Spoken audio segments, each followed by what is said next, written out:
남자친구 있나요? 지금 현재 저는 남자친구가 하트 시그널을 나간 이후로 연애를 한 적이 있었나요? 어떻게 하다가 유학을 하게 되었나요? 회사 얘기를 안 할 수가 없죠.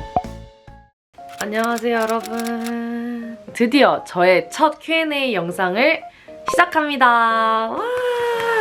여러분 너무 오래 기다렸죠? 제가 Q&A 영상을 한 번도 아직 못 찍어서 제가 유튜브를 연 지도 벌써 1년이 되어 가고 많은 분들이 이제 궁금해하시는 것도 많았는데 제가 지금까지 제 이야기를 솔직하게 들려드릴 기회가 없었어서 이번에 구독자도 12만이 넘었고 겸사겸사 Q&A 영상을 찍어보려고 합니다. 인스타그램 스토리와 유튜브 커뮤니티를 통해서 질문들을 받았었는데요. 생각보다 정말 많은 분들이 질문을 해주셨더라고요. 질문을 다 읽는데도 시간이 걸릴 정도로 정말 감사하게도 질문을 많이 해주셨는데 제가 다 답변을 해드리면 좋지만 시간 관계상 다 해드리지는 못할 것 같아서 가장 많이 질문해주신 질문들과 중복되었던 질문들을 뽑아봤어요. 오늘 제가 답변을 해드리겠습니다. Q&A를 시작하기 전에 여러분 빨리 알려드릴 얘기가 있어요. 제가 저번 주 유튜브 라이브 때도 한번 언급을 했었는데 이제 드디어 기다리고 기다리던 제 첫 팬미럽을 열게 되었습니다. 정말 이런 자리를 빨리 만들고 싶었는데 드디어 이제 얼마 안 남아서 너무 설레이는데요. 일단 날짜는 11월 23일이고요. 오후 1시와 오후 4시 이렇게 두 팀을 나눠서 진행을 할 것 같고 제가 이번에 새로운 유튜브 소속사와 같이 일을 하게 되었는데요. 샌드박스와 같이 이렇게 팬미럽을 열려고 한두 달 전부터 정말 많은 미팅을 하면서 어떻게 하면 좋은 팬미럽을 만들 수 있을까, 물론 재미도 있어야겠지만 좀 더 퀄리티도 있고 좀 팬분들에게도 굉장히 좋은 시간을 좀 드리고 싶다라는 마음 때문에 샌드박스에서도 정말 열심히 생각해주시고 고민해주셔서 이렇게 드디어 열게 되었고요. 많은 분들을 초대해서 팬미럽을 하면 좋겠지만 그래도 한 분 한 분 조금이라도 집중하고 인사를 드리고 조금 더 깊이 있게 좀 팬미럽을 진행하고자 해서 좀 아쉽게도 소수의 인원으로 진행을 하게 될 것 같아요. 한 50명 정도로 두 팀으로 25명에서 진행을 할 것 같고 저희가 이렇게 살면서 뭐 사랑도 있을 거고 뭐 연애, 직장, 나의 꿈 누구나 가질 수밖에 없는 고민들을 함께 그 자리에서 좀 따뜻하게 얘기를 해보면 어떨까라는 이제 컨셉을 가지고 있고 장소는 추후에 초대가 되신 분들에게 따로 연락이 갈 예정이고요. 신청 방법은 제가 이 영상을 올린 이후에 인스타그램과 유튜브에 신청할 수 있는 링크를 달아놓을게요. 이름이랑 연락처, 또 어떤 고민을 가지고 있는지를 써주시면 되고 정말 열심히 잘 선별을 해보겠습니다. 이랬는데 너무 신청자가 없는 거 아닌가요? 막 50명이었는데 또 그거보다 적으면 어떤가. 동네 친구, 동네 언니 이렇게 맥주 한잔 하면서 얘기를 나눌 수 있는 그런 컨셉으로 하고 싶어서 피맥을 할 예정이에요. 성인분들만 인증을 하시는 분들만 이제 피맥으로 진행을 하고 청소년 분들은 그냥 음료로 해서 청소년 분들도 신청을 하실 수 있습니다. 남자, 여자, 나이 상관없이 많이 지원을 해주세요. 이제 2주 후에 곧 만나요 여러분. 저 너무너무 기대됩니다. 꼭 많이 신청해주세요.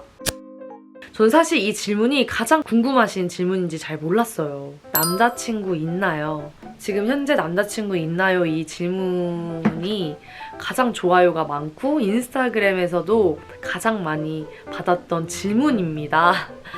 이게 가장 궁금하셨나봐요, 여러분.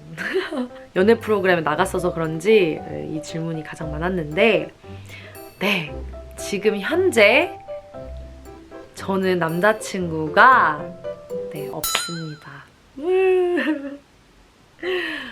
너무 슬프네요, 여러분. 네, 사실 이 질문 안 들어오길 바랬는데 이렇게 밝히게 되었네요. 지금 현재는 남자친구가 없습니다. 그리고 그거에 관련된 질문 중에 또 하나가 하트 시그널을 나간 이후로 연애를 한 적이 있었나요? 했는데 아무래도 시간이 좀 지나기도 했죠. 한 1년 반에서 2년이 지났는데 그 이후에 연애를 한 적이 있습니다. 근데 지금은 남자친구가 없습니다. 또 이상형이 뭐예요? 이런 질문이 있었는데 제 이상형은 일단 외관적인 거는 저도 나는 이런 스타일을 좋아해 라고 생각을 했는데 또 막상 제가 조금 호감을 느끼거나 만나게 되는 이성분들이 제 이상형이랑은 또 거리가 멀 때가 있어서 외관적인 거는 조금 말하기가 어려운 것 같아요. 근데 외관적인 건 조금 인상이 좀 부드러운 사람?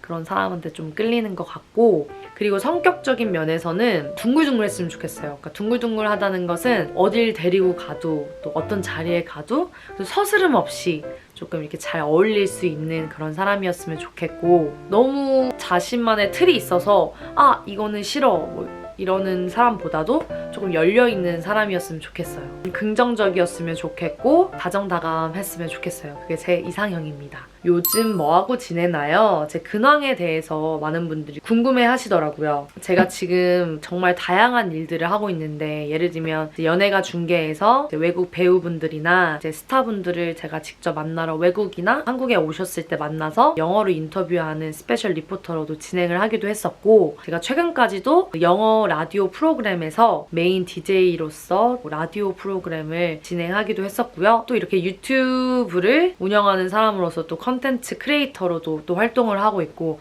정말 다양하게 많은 일들을 하고 있는데, 그 프리랜서 분야 자체가 고정적인 일도 있지만 새로운 게 들어왔다가 또 끝나고 이게 또 다시 새로운 게 들어왔다가 이런 패턴인 것 같아요. 그래서 지금 같은 경우에는 최근에 영어 라디오 프로그램이 끝났고요. 한 7, 8개월 정도 했었고, 최근에 서울시에서 제작하고 있는 홍보 영상, 서울시 관광 명소들을 VR로 촬영했던 그 영상을 촬영을 했었는데, 이게 한 2주 정도 촬영을 했다가 최근에 끝났습니다. 그 다음에 제가 또 새롭게 다양한 걸 좀 배우고 있어요. 이제까지는 좀 못 배워봤던 것들. 유튜브를 하다 보면 주 1회 정도는 사실 올리는 게 가장 베스트거든요. 근데 주 1회 콘텐츠를 올리려면 정말 부지런히 콘텐츠를 찍고 또 계획하고, 그래서 사실 좀 일이 뭐 촬영이 끝났거나 잠시 휴식 기간이 있을 때 정말 하루 이틀 정도만 좀 푹 쉬고 그 다음에는 저도 가만히 있지 못하는 것 같아요. 항상 할 일들이 있어서. 다행히도 일복이 있어서 저와 새롭게 일하게 된 샌드박스와 이제 미팅을 통해서 어떻게 제 채널을 이제 앞으로 조금 더 확장시키고 또 재밌는 컨텐츠를 만들지, 이런 것들을 열심히 준비하고 있습니다. 이제 요새 최애 취미가 뭔가요? 요새 최근 다시 조금 생긴 취미는, 저도 유학생활을 오래 할 때는 혼자서 요리를 많이 해먹었었는데 한국에 오고 나서 엄마가 또 해주시기도 하고 또 너무 바쁘니까 제가 요리를 안 했었거든요, 거의. 근데 제가 최근에 너무 바깥에서 먹다 보니까 막 건강이 좀 망가지는 게 느껴지는 거예요. 안 되겠다. 집밥을 만들어 먹어야겠다. 그래서 제가 가장 좋아하는 미역국을 이제 이렇게 크게 끓여놓은 다음에 조금 보관해놓고, 뭔가 그것만 만들었는데도 굉장히 뿌듯하더라고요. 막 급하게 뭔가 시리얼을 먹고 나갔다면 요새는 이제 막 밥을 말아서 미역국이나 뭐 이렇게 밥을 먹고 가는데 확실히 너무 좋은 것 같아요. 요리하는 게 제 최근 취미입니다. 그리고 제 유학 얘기를 좀 하려고 해요. 어떻게 하다가 유학을 하게 되었나요? 일단 제가 중학교 때 우연한 계기로 외국을 처음 나가게 됩니다. 중학교 1학년 2학기 때 제가 정말 뜬금없지만 인도를 가게 됩니다. 제가 이렇게 막 집에 있는데 아빠가 전화가 온 거예요. 영주야, 너 인도 갈래? 그때 당시에도 저는 뭔가 그 새로운 세계에 대한 좀 호기심도 있었고, 이 한국 교육에 대해서 좀 스트레스를 받고 있던 터라 간다고, 어딘진 모르겠지만 간다고. 그래서 이제 인도를 가게 되었고, 그곳에서 국제학교를 2년 정도 다니게 되었어요. 이제 국제학교에서 처음 영어를 배우게 된 거죠. 그래서 저도 한국에서는 그냥 학교에서 배우던 영어를 배우다가 이제 외국을 가서 처음으로 영어로 정말 얘기를 하고 공부를 해야 되는 상황이었는데, 저도 처음엔 너무 힘들었어요. 교재를 보는데 영어가 무슨 말인지도 모르겠고, 그때 당시에 전자사전을 들고 다니면서 한 줄인데도 그거를 해석하는데, 번역을 하는데 정말 오랜 시간이 걸렸어요. 너무너무 힘들었던 기억이 나는데, 영어 공부를 어떻게 해야 되나요? 영어를 어떻게 해야지 잘할 수 있나요?를 이전부터 질문을 굉장히 많이 받았었는데, 이 영어에 대한 컨텐츠는 제가 추후 조금 더 잘 만들어서 조만간 꼭 올리도록 하겠습니다. 인도에서 국제학교를 2년 다니고 다시 한국으로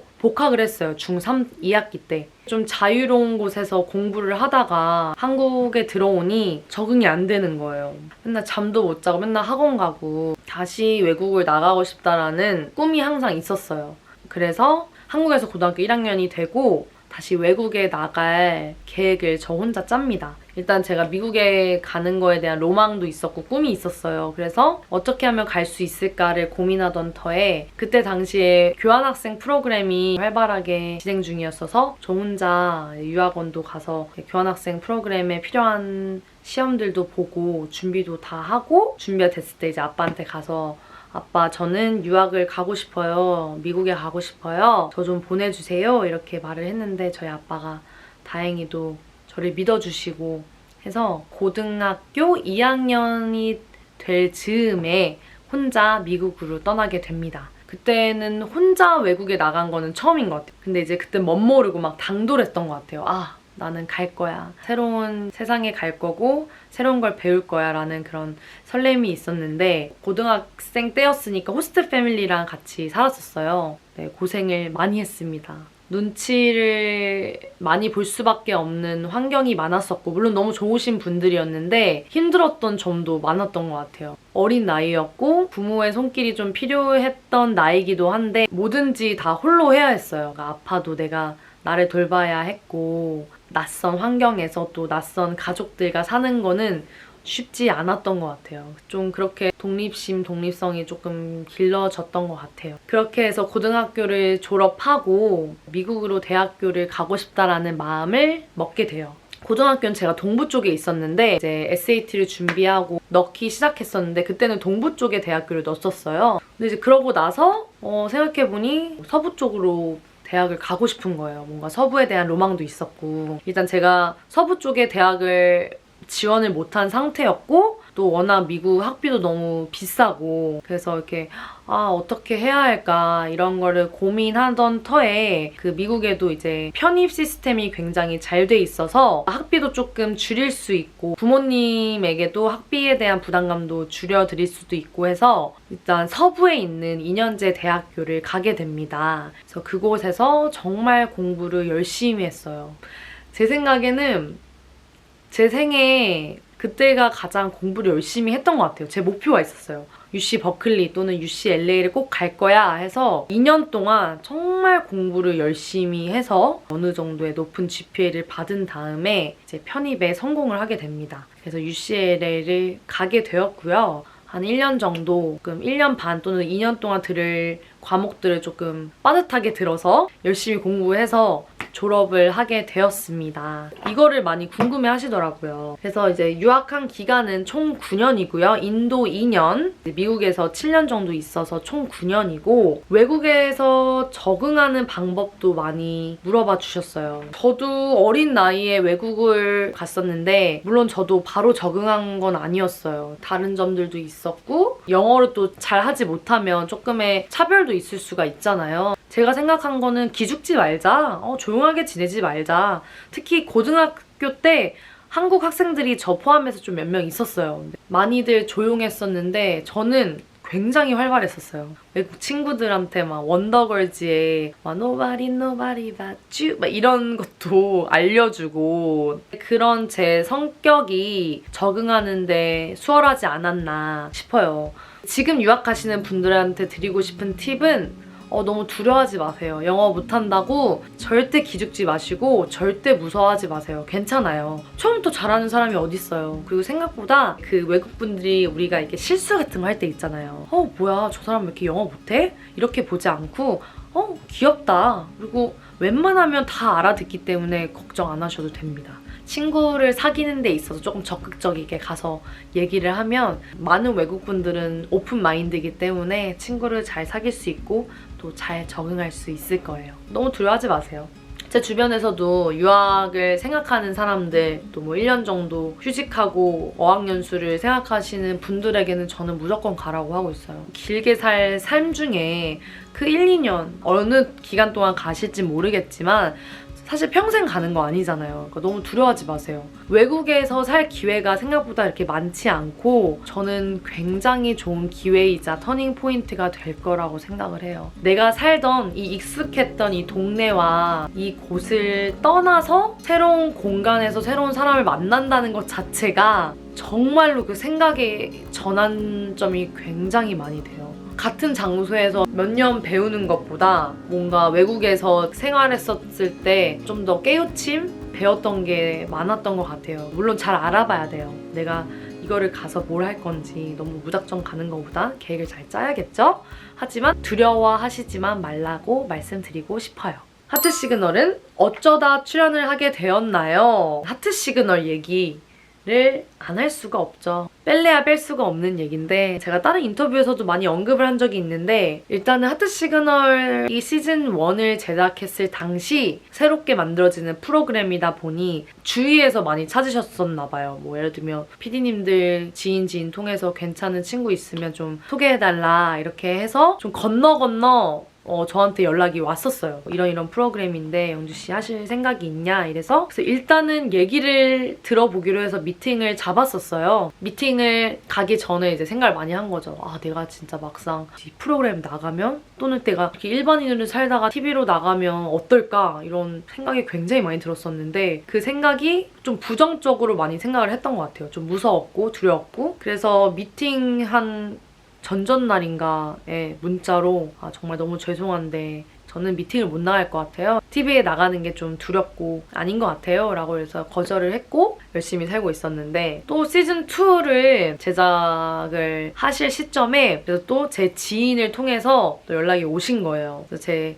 지인이 저를 약간 설득한 거죠. 영주야 한번 미팅만이라도 해봐라. 이분들이 굉장히 너를 만나고 싶어 하신다. 저도 그때도 막 무슨 내가 어떻게 TV를 나가. 무슨 내가 그런 데를 어떻게 나가. 막 이랬었어요. 상상도 못했던 것 같아요. 또 계속 생각하던 터에 그런 생각은 들었어요. 어쨌든 이게 굉장히 특별한 일이잖아요. 내가 만약에 이번에 미팅조차도 안 하고 이번에도 안 와요 이러면 나에게 또 이런 일이 있을까? 이런 생각이 들었던 것 같아요. 시즌 1 때보다는 조금 더 새로운 거에 대해서 두려움보다는 좀 호기심이 더 많이 커진 상태였고 아 그래 내가 이거 안 하고 후회하는 것보다 한번 미팅이라도 해보자. 그래서 제가 미팅을 하러 갔습니다. 근데 그때까지만 해도 하트 시그널에 나가야지 이런 마음은 아니었던 것 같아요. 그냥 미팅만 일단 해보자. 그래서 이제 미팅을 갔는데 1차 인터뷰를 하게 되었고 2차 인터뷰까지 하게 되었어요. 그래서 출연을 하게 되었고 그걸 결심하는 데 있어서 뭐 다른 출연자분들도 그랬겠지만 굉장히 어려웠었어요. 제 주변 친구들한테 엄청 얘기를 많이 했어요. 이거 나가도 괜찮을까? 불안감이랑 두려움이 더 크니까 이 얼굴이 알려지는 게 이게 내 삶에서 정말 좋을까? 그런 고민도 많이 했었고 그래도 이거 정말 특별한 기회고 좋은 인연을 만날 수도 있고 재밌지 않을까? 이런 쪽으로 또 결정을 제가 내리게 돼서 출연을 하게 되었습니다. 너무 얘기가 길었네요. 대본에 있었나요? 라고 질문을 많이 해주셨는데 대본 없습니다, 여러분. 대본이 있을 수가 없어요. 정말 100% 리얼이었습니다. 만약에 대본이 있었더라면 저희는 정말 연기를 잘하는 정말 뭐 거의 배우지 않았을까. 그리고 연기였다면 지금 여기서 얘기하지만 여러분 제가 막 침대에서 혼자 울고 이러진 않았을 것 같아요. 대본이 있었다면 저는 좀 더 쿨한 연기를 하지 않았을까 그런 생각도 합니다. 출연한 걸 후회하지 않나요? 정말 솔직히 말하면 후회가 됐던 적이 없다고 하면 정말 거짓말인 것 같아요. 촬영한 지가 2년이 돼가는데 또 방영한 지는 1년 반 정도가 된 것 같은데 그 사이에 정말 많은 일이 있었고 그게 또 시기마다 달랐어요. 예를 들면 처음에는 막 관심을 받아서 얼떨결에 막 멋모르고 이거 뭐지? 이렇게 몰랐다가 굉장히 신나기도 하고 또 좋은 일이기도 해서 막 좋았다가 또 아무래도 좋아해 주시는 분이 많은 만큼 저를 싫어하시고 또 미워하시는 분들을 제가 마주할 때 물론 악플이 없을 수 없다는 거 저도 알아요. 그리고 모든 사람이 저를 다 좋아해 줄 수 없어요. 그런 일을 겪지 않다가 메시지로도 아픈 말들이 왔었을 때는 저도 사람인지라 엄청 힘들었던 것 같아요. 처음에는. 그래서 제가 기억나는 게 친구랑 쌀국수를 먹고 있었는데 인스타에 이제 악플이 이렇게 딱 알림에 뜬 거예요. 그래서 제가 이제 본의 아니게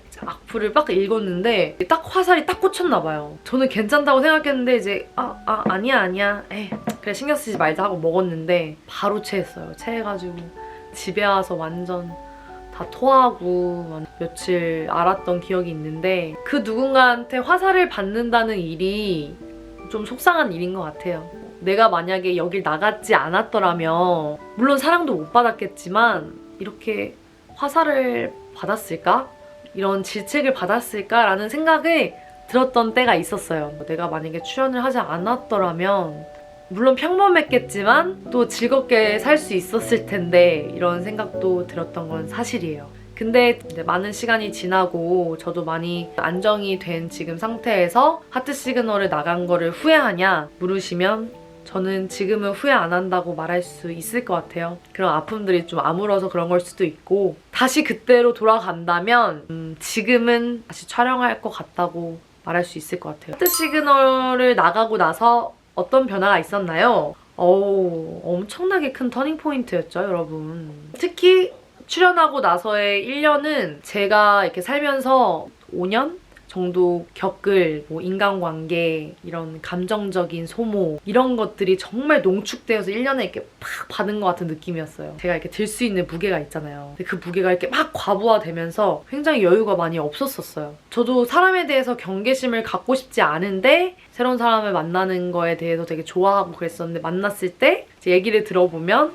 목적이 좀 있었던 거죠. 뭐 이런 걸 홍보하거나 이런 걸 좀 해줄 수 있다던가 좀 그런 일들이 약간 반복이 되다 보니 마음이 조금 다쳤던 부분들도 있었던 것 같아요. 근데 지금 다행히 잘 회복이 되어서 사람을 만나는 데 있어서 많은 벽을 두진 않고 있어요. 많은 분들이 정말 알아봐 주셔가지고 이제 친구랑 식당을 갔는데 단둘이 막 둘이서 오랜만에 이런저런 개인적인 얘기도 하고 싶고 고민도 얘기하고 싶은데 주변 분들이 저를 이제 알아보시니까 이렇게 말을 하는 데 있어서 되게 조심하게 되고 뭔가 저를 이제 지켜보고 있다라는 생각에 좀 부담감이 되더라고요. 뭔가 제 자유가 없어진 느낌이 들었어요. 옛날에는 그냥 막 길에 이렇게 걸어 다니면서 뭘 하든 상관이 없었는데 이젠 조금 조심을 해야 되니까 책임감 있게 그런 점들이 처음에는 자유가 없어졌다 생각하고 조금 답답했었는데 지금은 마인드가 되게 건강해졌고 그런 거에 스트레스를 받지 않아요. 제약하지 않아요. 누가 저를 알아보시는 일이 있어도 너무 의식하지 않고 그냥 저는 제 삶을 저대로 그냥 똑같이 행동을 하고 있어요. 그래서 저는 지금은 되게 편합니다. 회사 얘기를 안 할 수가 없죠. 이제 지금도 회사 다니고 있나요? 퇴사는 왜 했나요? 이런 질문들이 있었는데 제가 퇴사는 작년 11월 중순 정도에 퇴사를 했던 걸로 기억하고 이제 1년이 되었습니다. 와, 시간 너무 빠르네요. 그래서 저는 지금 회사를 다니고 있지 않습니다. 그리고 퇴사를 하게 된 계기, 또 많은 분들이 제가 방송을 나가고 거의 바로 퇴사를 했다고 생각하시는 분들이 많겠지만 촬영이 1월 정도에 끝났는데 제가 한 10개월 정도를 더 다녔거든요. 원래부터 조금 제가 하고 있던 일들이 맞진 않았어가지고 새로운 거를 좀 해보고 싶다 그런 생각들이 있었는데 뭔가 방송 나가고 나서 퇴사가 하기가 더 어려워진 거예요. 많은 분들이 커리어 우먼인 저를 너무 좋아해 주셨었는데 이제 그만두면 왠지 돌아왔을 것 같고 그런 부담감 때문에 사실 그만두지 못했던 것도 있어요. 원래는 조금 더 일찍 그만두고 좀 다른 걸 시도해보고 싶었었는데 그래서 한 10개월 정도를 더 병행을 했습니다. 정말 너무 힘들었어요. 또 주중에는 회사를 다니고 또 주말에는 또 그쪽 일을 해야 되니까 막 그걸 병행하다 보니까 이걸 너무 즐기면서 해야 되는데 너무 신체적으로 힘드니까 정말 월화수목 금토일 이랬거든요. 제가 즐기질 못하고 있는 거예요. 둘 다. 특히나 새롭게 하게 된 일들을 되게 재밌는 일인데 여유가 없으니까 막 너무 하기 싫고 막 너무 힘들고 이러면 안 되겠다. 더 늦기 전에 좀 용기 내서 내가 해보고 싶은 일들을 도전해보자. 이런 생각으로 좀 그만두게 되었고 제가 회사를 그만두고 당장 막 뭘 하겠다. 뭐 예를 들면 특히 유튜버를 하겠다 이런 생각으로 그만둔 건 아니고요. 좀 힘들기도 했고 좀 쉬고 싶었고 그래서 오랜 고민을 하던 끝에 퇴사를 하고 제가 해보고 싶은 거에 대해서 용기를 내서 도전을 해보기로 했습니다. 그래서 후회하냐고 또 많이 질문해 주셨는데 저는 후회하지 않습니다. 그런 생각이 들어요. 와, 내가 그때 만약에 퇴사하지 않았다면 뭔가 남의 시선이 너무 두려워서 막 억지로도 막 다니고 시도하지 않았다면 진짜 어땠을까. 너무 아찔한 거예요.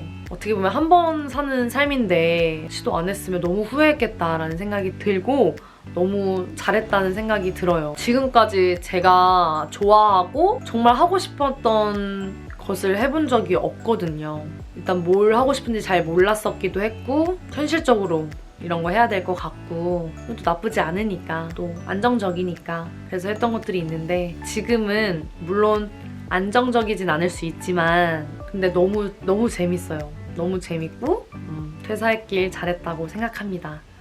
제 유튜브 하게 된 계기 왜 하는 건지 라는 질문도 해주셨는데 물론 이 유튜브를 직업으로서 하시는 분들이 있지만 저는 사실 이거를 본업으로 하고자 시작한 건 절대 아니고요. 사실 유튜브도 SNS의 또 다른 채널이잖아요. 그래서 이런 채널을 연다면 내가 그동안 조금 못 해봤던 재밌는 컨텐츠나 이런 나의 아이디어를 이곳에서 좀 풀면서 사람들과 공유하고 싶지 않을까 이런 생각에 준비도 하지 않고 그냥 무작정 사실 열었고요. 좀 멋모르고 열었던 것 같아요. 많은 분들이랑 또 소통하고 싶고 나누고 싶었어요. 그러니까 제 이야기 또는 뭔가 제가 하는 일들을 보여드리면서 여러분도 할 수 있어요. 괜찮아요. 그런 얘기를 진짜 하고 싶었어요. 진심으로.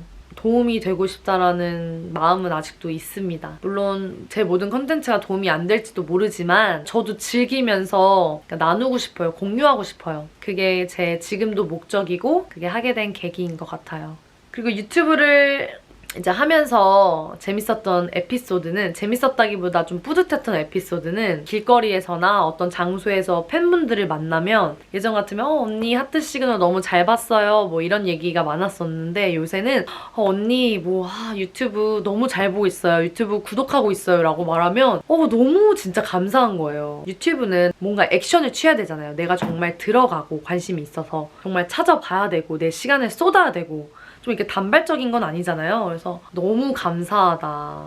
너무 감사하다 이런 생각이 너무 들고 누군가가 일을 줘서 하는 게 아니라 내가 막 처음부터 진짜 나만의 것을 만들어서 누군가한테 보여준다라는 그 감정이 저도 처음 느껴보는데 생각보다 굉장히 뿌듯하더라고요. 올리고 나서의 이제 제 주변이나 또 이제 팬분들의 반응을 보는 게 또 엄청나게 큰 저의 낙인 것 같아요. 저는 피부 관리를 어떻게 하는지 많이 질문을 주셨는데 저 같은 경우에는 일단 피부 타입부터 말씀드리자면 수분이 부족한 복합성이고 학생 시절에 여드름이 많이 나는 피부는 원래 아니었어요. 제가 성인이 되고 한 20살인가 21살쯤에 피부가 완전 뒤집힌 거예요. 그때 미국에 있었는데 완전 피부가 뒤집혀서 가라앉질 않는 거예요. 계속 막 여드름 나고 막 바깥에 나가는 게 컴플렉스일 정도로 피부가 뒤집어졌었던 적이 있었는데 그때 이후로 피부 타입이 좀 바뀌었어요. 예민해져서 아무거나 막 못 쓰고 좀만 뭐 해도 나고 화장품도 다 바꾸고 저의 식습관도 바꾸고 막 정말 많은 거를 했던 시기가 그때였는데 그런 시기를 겪고 나서 얻었던 것들이 있다면 특히 여드름이 나거나 좀 피부가 뒤집혔을 때 뭔가 강하게 자극을 줘서 없애려고 하잖아요. 절대 그러면 안 돼요, 여러분. 피부가 건강하게 다시 돌아가려면 최대한 자극을 주면 안 돼요. 우리가 막 모기 같은 것도 계속 긁거나 막 계속 때리면 오히려 더 막 피나거나 안 좋아지잖아요. 그러니까 여드름이나 피부도 똑같은 것 같아요. 피부가 막 성나고 예민해졌으면 얘를 막 너 왜 났어? 막 이렇게 화내는 게 아니라 최대한 이렇게 좀 진정을 시켜줘야 돼요. 피부가 뒤집었다 하면 무조건 순하게 돌아가야 됩니다, 여러분. 특히 스킨케어가 가장 중요한데 스킨케어를 순한 제품으로 좀 썼으면 좋겠어요. 물론 자기 피부 타입에 맞는 거를 선택하는 것도 좋지만 보습감은 충분히 주는데 자극이 없는 스킨케어를 많이 쓰셨으면 좋겠고 보습이 굉장히 중요해요. 막 지성분들 너무 자기는 유분기가 많아서 뭐 바르면 안 될 것 같다. 절대 노노노. 수분은 충분히 줘야 돼요. 물론 그것도 계절에 따라서 그 수분의 양을 또 유분의 양을 조절을 해야 되지만 피부에 충분한 수분을 주는 거는 굉장히 중요합니다. 당연히 물 많이 마시는 건 당연한 거고요. 가을, 겨울 이렇게 좀 건조한 시기에는 저는 무조건 가습기를 틉니다. 차에서도 틀고 집에서도 틀고 피부가 너무 건조하지 않게 속도를 잘 유지해주는 게 중요해요. 뭐 특히 화장도 물론 과하게 하지 않으면 베스트지만 좀 과하게 해야 된다 하시는 분들은 클렌징이 가장 중요합니다. 클렌징도 깨끗이 해주는 게 굉장히 중요해요. 너무 뽀득뽀득이 아니라 부드럽게 자극되지 않게 깨끗하게 이중 세안해주시는 거 잊지 마시고요. 선크림 바른 것도 잊지 말아주세요. 나중에 기회가 된다면 제가 이 스킨케어만 묶어서 컨텐츠를 또 기획해보겠습니다. 정말 많은 분들이 여쭤봤던 제 자존감에 대해서 새로운 분야를 하면서 두려움은 어떻게 극복하셨나요? 어떻게 도전하셨나요? 저도 얼마나 고민을 많이 했겠어요. 무서웠고. 그래서 사실 오래 걸렸어요. 해야지 하면서도 저도 10개월을 고민을 하고 했는데 맞아요. 가장 큰 게 두려움이에요. 그만둬서 잘 안 되면 어떡하지? 그런 두려움들, 불안감이 있었어요. 근데 그 불안감을 그렇다고 회피할 수도 없었고 그렇다고 계속 가져갈 수도 없더라고요. 사실 계속 가져간다고 극복되는 게 아니더라고요. 일단 부딪혀 봐야 된다고 생각을 해요. 내가 어떻게 하냐에 따라서 그게 기회가 될 수도 있고 그게 독이 될 수도 있다고 저는 경험으로 배웠거든요. 그래서 그 불안감이 지금도 없진 않지만 그런 생각이 들 때마다 오히려 더 열심히 하고 뭔가 내가 더 채우자 이런 생각으로 좀 열심히 하려고 하는 것 같아요. 근데 긍정적인 생각이 진짜 중요한 것 같아요. 나 이거 잘 안 될 것 같아. 아직 일어나지 않은 일들을 생각한다고 절대 도움되는 게 아니라서 내가 하고자 하는 목적, 하고자 하는 것들을 확실히 파악을 하면 목적을 세팅해 놓고 일단 그것만을 위해서 달려가셨으면 좋겠어요. 그리고 그 뒤에 따라오는 불안감들도 어쩔 수 없지만 어느 정도는 그거를 안고서 그 대신 내가 하고 싶어하는 마음, 긍정적인 마음을 더 키워서 불안감이 나를 좌절시키지 않도록 저는 하는 것 같아요. 자존감을 어떻게 지키나요? 기분이 다운될 때 어떻게 하는지 스스로 극복하는 방법. 자존감 기복이 사람들마다 있잖아요. 물론 이렇게 가시는 분들도 있겠지만 저는 보통은 다 이렇게 있다고 생각해요. 그런데 이게 기복이 조금 더 심해진 건 맞아요. 여기 있으면서. 새로운 거에 또 도전을 하고 아직은 제가 막 확실하게 딱 이렇게 자리 잡은 건 아니기도 해서 자존감이 떨어질 일들도 굉장히 많은데 이렇게 바닥을 칩니다, 여러분. 자존감이 바닥에 딱 쳐요. 근데 자존감이 딱 바닥을 치고 서서히 다시 올라와요. 떨어질 때는 또 떨어질 수밖에 없어서 이렇게 떨어지고 어떻게 하냐면 막 또 안 좋은 생각을 해요. 그러다가도 아니야. 그러다가도 며칠이 지나면 근데 내가 생각했던 만큼 나는 그렇게 하찮은 사람도 아니고 나는 할 수 있는 사람인 거예요. 친구들이랑도 이제 전화하고 이런 고민들을 털어놨을 때 그 친구들이 응원을 해주기도 해요. 영주야, 너 이거 할 수 있어. 너 무슨 소리야. 나를 위로해주려고 하는 말일 수도 있지만 저를 믿어주는 그 사람들의 힘이 저한테 극복할 수 있는 힘이기도 해요. 또 그때마다 새로운 걸로 다시 채우려고 해요. 예를 들면 뭔가를 읽는다든지 좀 유튜브에 좀 좋은 컨텐츠들을 본다든지 이렇게 자존감을 극복하는 것 같아요. 그러니까 제가 말씀드리고 싶은 거는 자존감이 떨어질 때 자신을 탓하지 않았으면 좋겠어요. 반성하고 발전하는 건 좋은데 뭔가 어떤 상황 때문에 자존감을 낮추지 않으셨으면 좋겠어요. 그리고 자존감이 떨어질 때는 나만을 위해서 시간을 보내는 거예요. 그 사람들이 보는 나도 아니고 누군가를 위한 나도 아니고 진짜 오로지 나를 위한 시간을 보내는 거예요. 예를 들면 남들이 좋아서 하는 일이 아니라 내가 좋아서 먹는 음식 그리고 내가 좋아서 하는 것들 재밌는 영화를 본다던가 내가 그토록 보고 싶었던 개그 프로그램을 본다던가 이런 것들을 하면서 귀를 기울여주는 거예요. 내가 뭐 때문에 자존감이 떨어졌었지? 이런 걸 조금 귀를 기울이다 보면 조금 마음이 많이 위로가 되고 조금씩 이렇게 회복이 되더라고요. 또 시간이 약이기도 하고 조금씩 회복이 되더라고요.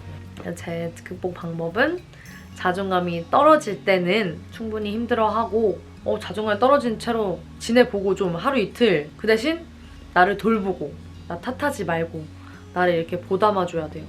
이때다 싶어서 괜찮아 이렇게 보담아주다 보면 다시 자존감이 회복되는 것 같아요.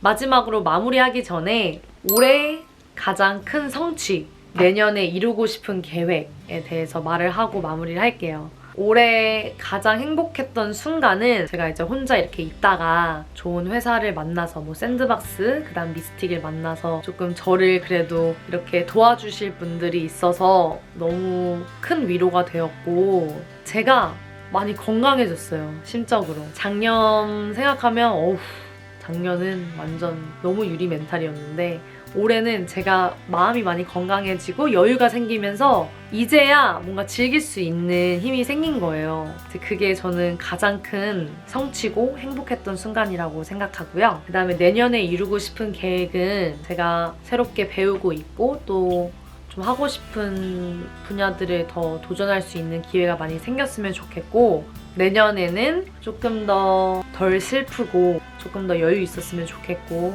마음이 조급하지 않았으면 좋겠어요. 또 제가 좋아하는 사람들이랑 좋은 시간, 더 많은 시간을 보낼 수 있으면 좋겠어요. 네, 그리고 이렇게 팬 미럽 같은 자리가 많이 생기길 진심으로 바랍니다. 여러분 저의 첫 Q&A 너무 부족하고 뭐라고 말하는지 잘 모르겠지만 그래도 그동안 이렇게 하고 싶었던 제 여기 웅어리 같은 마음들을 어느 정도는 많이 얘기한 것 같아서 저도 너무 후련하고 굉장히 뿌듯한 마음으로 잘 수 있을 것 같아요. 제 Q&A 영상 끝까지 봐주셔서 너무 감사하고 그 다음에 제가 아까 전에 말씀드린 팬미럽 신청하는 거 잊지 마시고요. 제가 링크 올려드릴게요. 여러분 수고 많으셨습니다.